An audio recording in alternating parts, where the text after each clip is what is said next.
Interview എന്ന് പറയുന്നത് ഒരു കരിയർ ആവുന്നത് പോലെ ഞാൻ ആലോചിച്ചിരുന്നില്ല. ആ ഇന്റർവ്യൂ ഒരു കരിയറായി. അതിനുശേഷം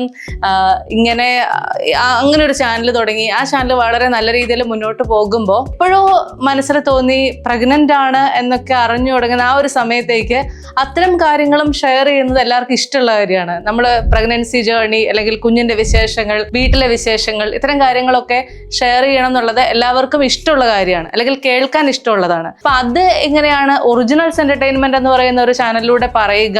അതൊരു ഭയങ്കര ബോറ് പരിപാടിയല്ലേ എന്ന് ആലോചിച്ചപ്പോഴാണ് അതിനുവേണ്ടി മാത്രം സെപ്പറേറ്റ് ആയിട്ട് മറ്റൊരു ചാനൽ തുടങ്ങാം എന്ന് ആലോചിച്ചത്. പേഴ്സണൽസ് എന്ന് പറയുന്ന ചാനൽ തുടങ്ങിയത്. അപ്പൊ വീണ്ടും പ്രശ്നം, ആദ്യത്തെ കണ്ടന്റ് എന്തിട്ടാലായിരിക്കും ആളുകൾ സ്വീകരിക്കുക എന്നുള്ളതായിരുന്നു. അങ്ങനെ ആലോചിച്ച് ഒരുപാട് കമന്റുകൾ കണ്ടിരുന്നു. വീണയുടെ വീട് എവിടെയാണ്, വീടിന്റെ ഒരു ടൂർ ചെയ്യാമോ എന്നൊക്കെ ചോദിച്ചിരുന്നത്. അങ്ങനെയാണ് ആദ്യമായിട്ട് ഒരു ഹോം ടൂർ, ഇപ്പൊ ഞാൻ ഇരിക്കുന്ന എൻ്റെ വീടിന്റെ തന്നെ ഒരു ഹോം ടൂർ ഇട്ടുകൊണ്ട് നമ്മൾ പേഴ്സണൽസ് എന്ന് പറയുന്ന ചാനൽ ആരംഭിക്കുന്നത്.